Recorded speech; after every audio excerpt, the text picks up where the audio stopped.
fait tous sur le fait qu'il y a des quartiers où ils ont tout, où ils ont les meilleurs médecins, les meilleures écoles, les meilleurs emplois, les meilleurs revenus. Et puis il y a des quartiers où c'est tout le contraire, où il n'y a pas d'école, où les collèges ferment, où il n'y a pas d'emploi, où les salaires sont les plus bas, où il n'y a pas de cinéma, il n'y a pas de salle de culture, il n'y a pas de terrain de foot, pas assez. Et c'est ça les inégalités. C'est le fait que quelques-uns ont tout, et ça ne se limite pas uniquement aux revenus, ça se limite à l'accès à un certain nombre de biens essentiels, et puis d'autres n'ont rien.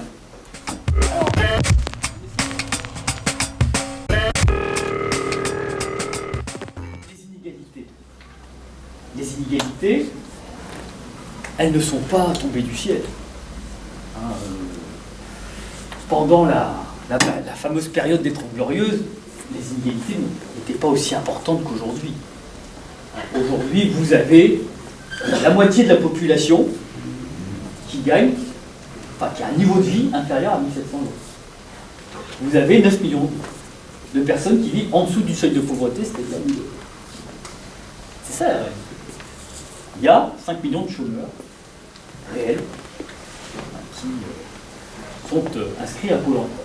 Peut-être un petit peu plus, puisqu'il y a des chômeurs déplorés. Et puis à l'autre bout de l'échelle, vous avez 1% de la population qui gagne grosso modo plus de 7 000 euros, qui a un patrimoine supérieur à 1,3 million. Et puis vous avez les très riches, ceux qui tiennent ce pays. On essaye de nous faire croire que c'est comme ça. C'est comme ça, les quartiers c'est comme ça a toujours existé, il y a toujours eu des pauvres, il faut faire avec.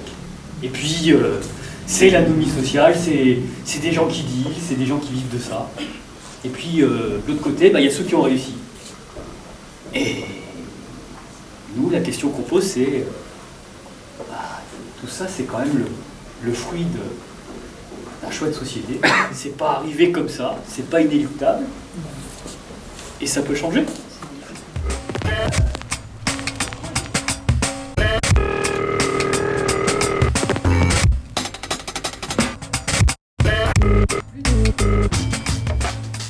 Alors, qu'est-ce qu'on peut faire contre tout ça? Nous pensons qu'il faut commencer par réduire les inégalités de revenus. L'égalité, c'est avant tout le principe à chacun selon son travail. Donc ceux qui travaillent, comme je l'ai dit, c'est les salariés avant tout. Et donc il faut que le salaire, il faut que les salariés soient rétribués à leur juste valeur. Donc il faut revaloriser le travail et il faut taxer la rente. La rente, c'est quoi? C'est aujourd'hui ceux qui détiennent des valeurs mobilières et qui touchent les dividendes.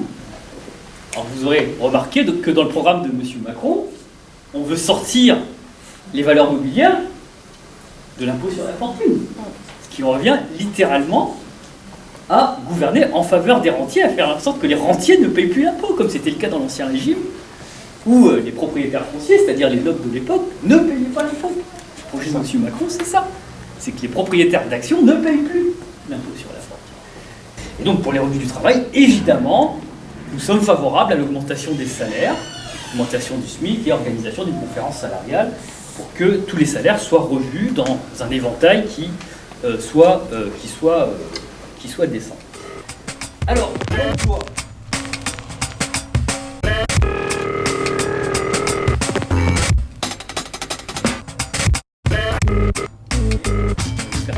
Nous disons, l'égalité, c'est l'égalité d'accès à un certain nombre de biens essentiels, la santé, l'éducation, la culture, le logement. Et donc il faut des services publics. Il faut des services publics partout et il faut des services publics de qualité. Et donc donc, les services publics, c'est essentiel parce que pour nous, c'est un instrument clé de l'égalité. Le fait que chacun puisse avoir accès aux biens essentiels selon ses besoins. C'est ça, les services publics. À chacun, selon ses besoins. En matière éducative, en matière sanitaire, en matière culturelle. Et, alors...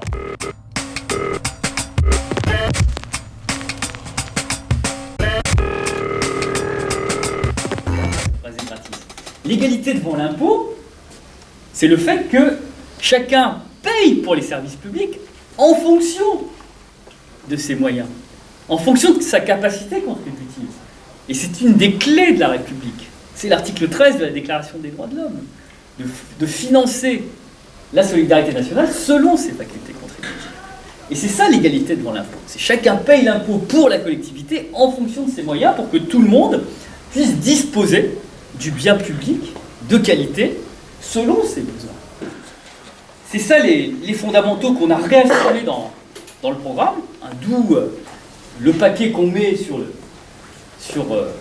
les créations de postes et le volet service public dans le plan de relance que l'on a chiffré, et d'où le fait que la révolution fiscale qu'on veut mettre en place, c'est une révolution fiscale qui veut incarner enfin ce principe républicain où l'on paye selon son moyen et où l'on taxe les revenus de la rente plutôt que les revenus du travail.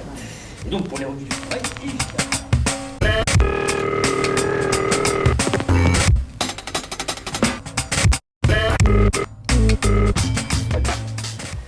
alors l'emploi, et notamment l'emploi dans les quartiers dits difficiles. C'est un problème clé.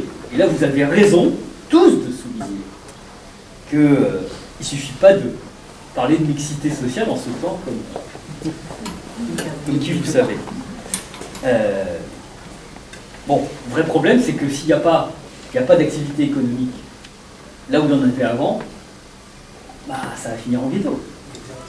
Voilà. Donc, ça signifie qu'on remette une activité économique, qu'on fasse revenir des entreprises dans les quartiers. Bon.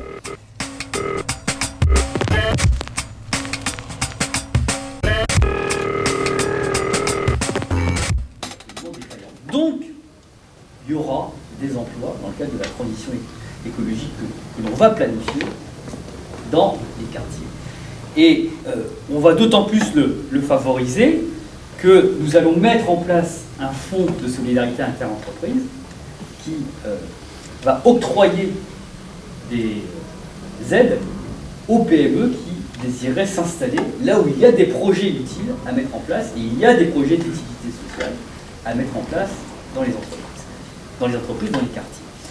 Alors, nous avons imaginé collectivement un instrument qui s'appelle